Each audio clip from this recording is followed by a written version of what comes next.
യേശുവിൻ്റെ കൂട്ടായ്മയിലെ സ്നേഹം നിറഞ്ഞ എല്ലാ പ്രിയ സഹോദരങ്ങൾക്കും പുതിയൊരു പ്രഭാതത്തിൻ്റെ എല്ലാവിധ ആശംസകളും നേരുന്നു.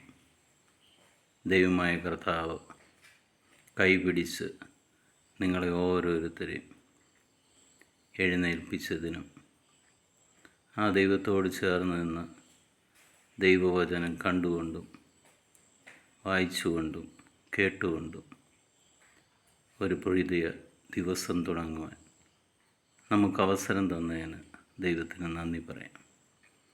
ഇന്ന് നമ്മൾ ശ്രവിക്കുന്ന തിരുവചന ഭാഗം പൗലോസ്ലീഹ കൊറിന്തോസുകാർക്ക് എഴുതിയ ലേഖനം 2 കൊറിന്തോസ് 8-ാം അധ്യായം 9-ാം തിരുവചനം.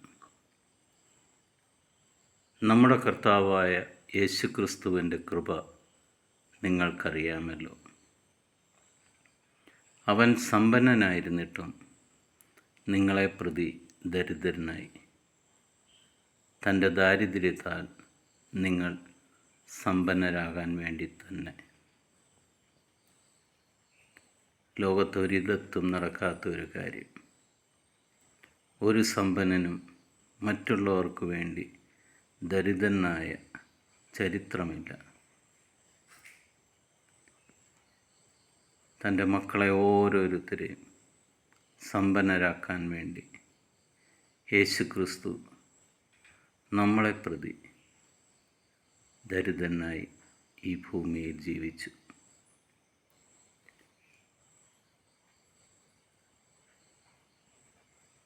തൻ്റെ പിറവി മുതൽ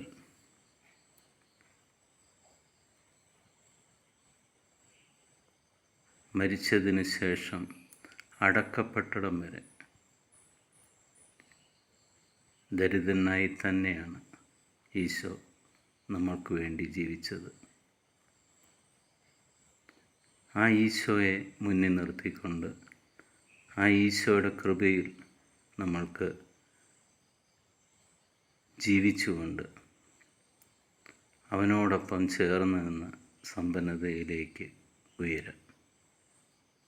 പിതാവായ ദൈവത്തിൻ്റെയും പുത്രനായ യേശുക്രിസ്തുവിൻ്റെയും പരിശുദ്ധാത്മാവിൻ്റെയും കൃപയും അനുഗ്രഹവും സമാധാനവും നിങ്ങൾക്കെല്ലാവർക്കും ഇന്നും എപ്പോഴും ഉണ്ടായിരിക്കട്ടെ.